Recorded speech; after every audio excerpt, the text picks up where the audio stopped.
guys, Henrik Scholder here with Mechanix Menace. I'm standing outside of my garage here where the car is slowly being built, and today I thought I'd take on a little tour to see what's going on inside.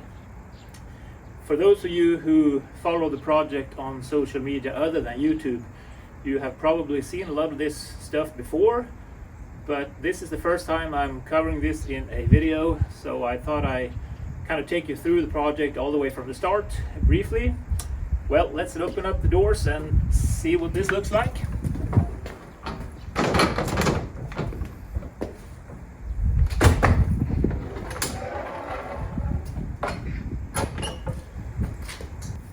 As you can see, the garage is not very big, but this is quite typical for a house built in the 50s here in Sweden. Well, let's step inside and have a look at everything.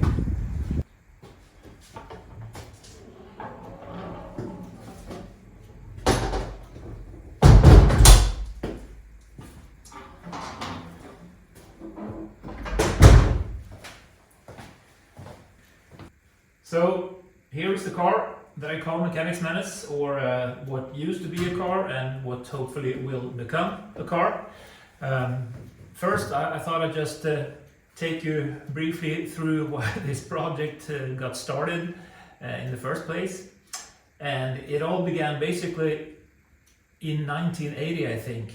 My first project car was a Volvo Amazon, or Volvo 122, I think they're called in the States. I had chopped the roof and I was going to put a turbocharged Volvo 4-cylinder engine in it.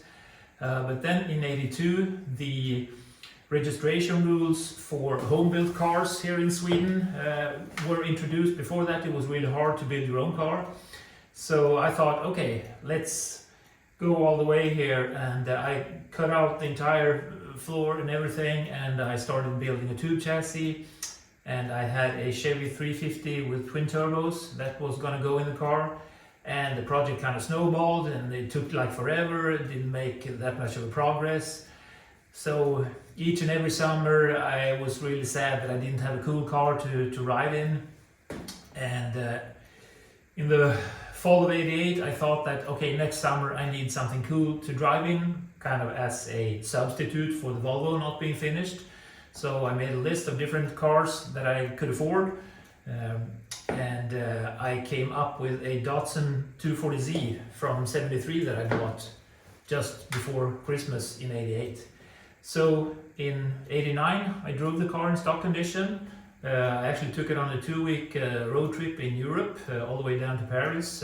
Actually made one lap on the Nürburgring Nordschleife, and after a while I thought, hey, maybe I could put the V8 in the Datsun, because I mean, in the States you even had the Scarab cars that were sold with a warranty with V8s, and the engine compartment is really huge. So still the main focus was on the Volvo project, but I thought, okay, let's do this before, and then I can have an even more fun car to drive, and then I'll continue with the Volvo. But things started snowballing with the Z car, so that engine swap took some time. So the car was ready to register in 96 with the V8. I drove the car that summer, 96, and then I smoked the clutch and some other stuff happened. So in 97 the car stood still, and I drove it again in the summer of 98. And after that I thought, okay, let's chop the roof. And at that point I had actually realized that it would be better to sell the Volvo and then concentrate on the Z car. So that's what I did. And again, instead of having this Volvo project snowballing, this project snowballed. So since 98 I actually haven't driven the car at all, and it's been getting more and more extreme, changing stuff over time. So initially I was going to register the car as a modified car, as it's called in Sweden. Here you can, if you use the standard chassis, you can do some things. You can change the engine and part of the suspension, things like that, but you cannot do too much because if you do too much, then it will be registered as a brand new car, and that comes with additional demands regarding registration and tax and stuff. But yeah, after many years I realized, okay, I have been working on the car so many years and I really want to make it the way I like. So I decided, okay, let's do this full-on project with this home-built car. So I again cut out all the flooring and stuff I had done and started building this tube frame that you can see part of here. Yeah, one thing, I call the project Mechanix Menace. Here you can see a little logo I have come up with. The reason for the name is actually I had a dream in the early 1980s where the name Mechanix Menace had kind of a central role. It was a really crazy dream. And at that time I didn't even know what the English word menace meant. So after I woke up, I actually had to look the word up in a dictionary, and I thought it sounded kind of cool, Mechanix Menace. So kind of the name was, yeah, in the back of my brain. And then at some point when I decided that, okay, this project should have its own name, and then, okay, Mechanix Menace kind of sounds cool. And I think it also is a good name for the project. It's got a lot of mechanical stuff going on, and it's a menace in different ways. So since this project also snowballed, it meant that it took a lot longer time than I initially intended. That meant that, again, I didn't have any fun cars to drive during the summers. So I bought some new substitute cars, a couple of Porsche 944s, a couple of turbos, did some track days with. I also had a fairly extreme Lotus 7 replica with a supercharged BMW V8. Was kind of a fun car, pretty extreme. But also that meant that I had a lot of time to kind of think things over, to change my mind. So at one point the car was maybe like 1 or 2 months work away from being drivable in a kind of a non-totally finished state, but at least it should have been able to go out and take a test drive in it. And at that point I was planning to do this kind of lighter modifications to enable it to be registered with the stock model year and not having to register it as a new car. So I had the chassis stock. What I was going to do is that I was going to use the stock suspension but put some Öhlins struts in it. I work at Öhlins as a shock absorber designer, ride work engineer, and sometimes test driver. But then at some point I thought, like I said, okay, I have been working on it for so many years and I really want to take it to the point where I feel that, okay, this is exactly what I would like the car to be. So 2 years ago roughly, I then took the final decision, okay, I'll cut basically everything off of the car and start building this tube chassis. This of course meant that a lot of work was done in vain, and I scrapped many hundreds or I guess even thousands of hours of work. But hey, what can you do if you have a hard time deciding on what you want to do? Yep. So let's start looking at the car and some other stuff in more detail. So here's a view from the very far end of the garage, and let's start looking at stuff. I should say, for those of you who don't know it, that the car will have a Chevy LS7 crate engine that I bought many years ago, in 2006 I think. I was probably the first one in Sweden to have one. It's also going to have a BorgWarner T56 transmission, and after going back and forth regarding the suspension, I have decided upon using a BMW BMW E39 suspension from the 5 Series, early 2000s, and a Corvette C7 front suspension. The geometries will be tweaked to my liking and to match each other. So yeah, when I decided to kind of go full on, instead of what I had intended to do at the beginning, which was basically to use the entire body with a chopped roof and then do some wide fender flares, at that point the car would look something like this. But what I had been doing in Photoshop many years ago was something like this, where the entire body of the car is widened, which is a look I like more. It's kind of more OEM-like, and I think it's nicer looking. So I made the decision that, okay, I will make my own fiberglass body. I will keep the roof in steel as it's already done. Had I decided upon going as far as I've done now from the beginning, it would probably have been much easier to build a brand new car and not even use the Datsun at all, just maybe using the basic shape and then creating something from scratch.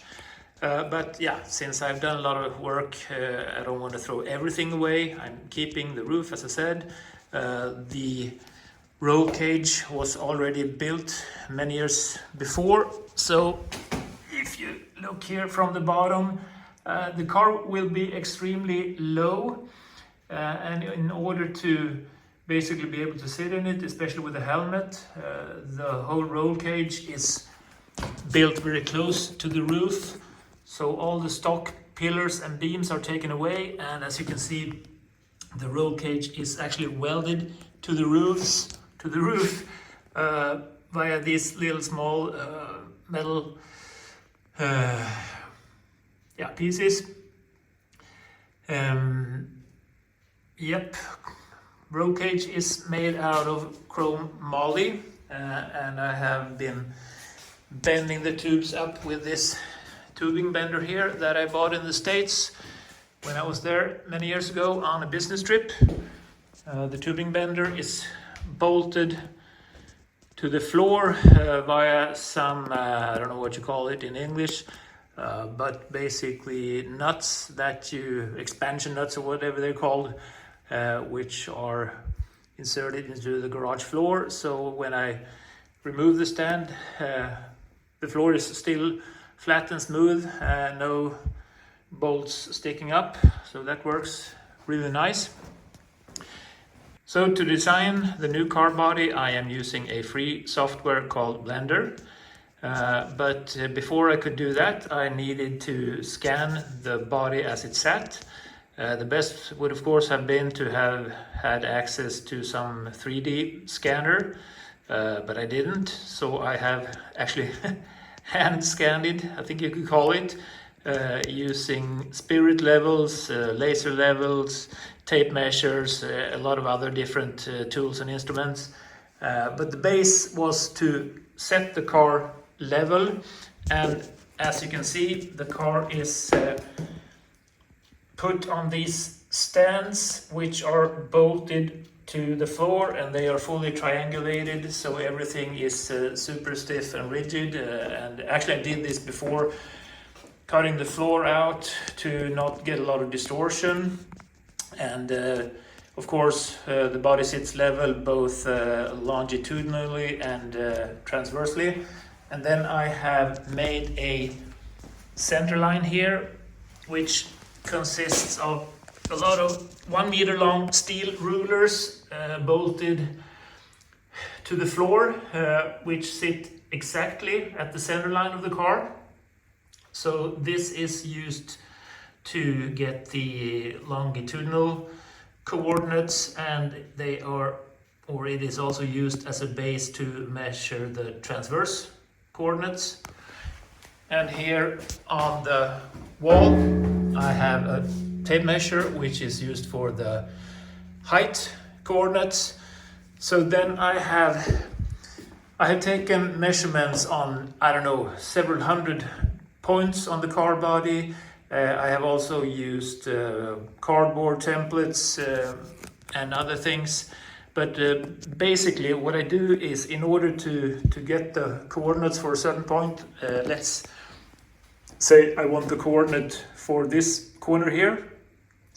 I take the laser level and I point it at the point here, and then with the horizontal beam I can read the height coordinate here, and have it sitting at a 45-degree angle, and then you have the vertical beam pointing down towards the floor. So I make a line like that, and then I move the laser level and point it roughly at a 45-degree angle from this direction at the same point, and then I make another line on the floor there. So the intersection of these two lines will give me both the longitudinal and transverse coordinate. And then I do this for, yeah, like I said, maybe 100 or several hundred points.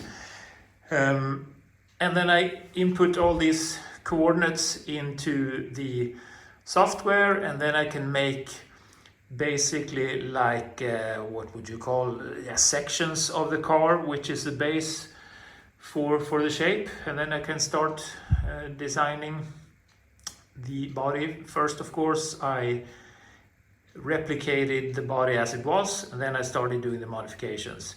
I may show you that in an upcoming video later on. So after having worked on this 3D model for many hours, I have come up with a design that I like quite a lot. This is probably pretty close to where I'll end up. There are more tweaks to be done, but it's close. And then I have 3D printed this in 1/18 scale, which is the same scale as a model I had, the white one. So here you can see the difference between the new design and the stock design. And yeah, it's quite a big difference in height. Maybe I should put them at the exact same location like this. Yeah, not sure how well you can see it, but I think it looks way cooler. Here you can see the design before I decided on widening the entire car body. This is the version with just wide fender flares. And for the chassis, I am using Siemens NX CAD system, which is what we use at work. So the body is modeled in Blender and the chassis is modeled in NX. And then I merge them together to see that everything matches up. And luckily I have gotten hold of different models, like for instance both the transmission and the engine, which is nice. So everything is put into the CAD model, and hopefully everything will fit nicely in real life. Here you can see the shocks. I am of course going to use Öhlins shocks. These are called ILX shocks, which is a design or a shock that I have designed. It's used quite extensively in different racing disciplines. A lot of GT cars have them, some supercars and a lot of other stuff, and they work really well. So that's what I'm going with.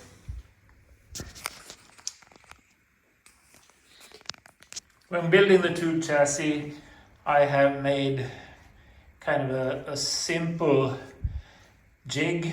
So the base is this bottom particle board, which is attached to the bottom of the rocker panels. The car will have an entirely flat bottom, as you can see here. And also you can see that the transmission tunnel is huge. It's both in order to accommodate the big transmission and also the exhaust system. Since I don't want anything to hang down from the floor, I'm going to go with roughly like 100 millimeters or 4 inches of ground clearance. I'm not going to use triangulation in the driver compartment that much. Instead, I'm going to build my own sandwich panels consisting of 2 aluminum skins and then a hard foam core. This will be very stiff, and it'll also hopefully be good for noise and thermal insulation. And with, like I said, this big transmission tunnel, it'll be kind of like a central spine, which will increase rigidity, torsional rigidity, bending rigidity by quite a bit.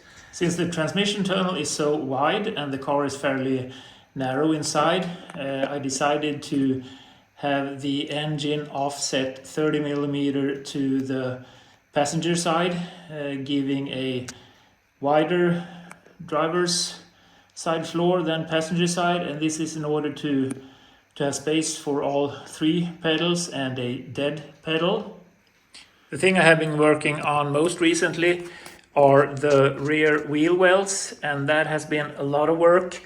As you can see, there is a rounded corner between the tub and the inner wall, and this is purely from a looks standpoint. I think that a sharp corner doesn't look very nice. One thing that has complicated the whole business with the wheel tubs is that, as you can see, they are angled inwards like this, and this is in order to kind of use the camber gain of the rear suspension to not have them being too big. And also they are not parallel, but they are slightly angled in order to fit the rear part of the frame here, which needs to look like this in order to fit the BMW subframe. So these rounded corners here have different shapes from the start or the front end of the wheel well to the rear end. And I will show you, I think in a later video, exactly how I have done. I have used the CAD model, and then I have 3D printed parts which are the exact rounded edge for a certain part of the wheel well. And then I have made concrete forms to use as hammer forms to beat these panels to the correct shape, and then I have tacked them in place. These will be fully welded later on. And here you can also see the transverse member for the rear shocks. It will be a pushrod suspension, so push rods will come up through the rear wheel well, and there will be a hole here, and then you will have a rocker here connected to the shocks, which will lie perfectly horizontally like this. When joining the tubing for the chassis, I have used the CAD model, and then I have 3D printed templates in order to be able to shape the fish mouths exactly. And I came up with a good method to actually have this end oriented correctly to the other end. And in some cases it's kind of complicated, but using the CAD model, this was simplified quite a bit. I think I will show you this in an upcoming video. And as you can see, I have also used the 3D printer for some clamps like this. So let's have a look at some of the 3D printed stuff I have made. Here I have a whole plastic bag full of 3D printed stuff.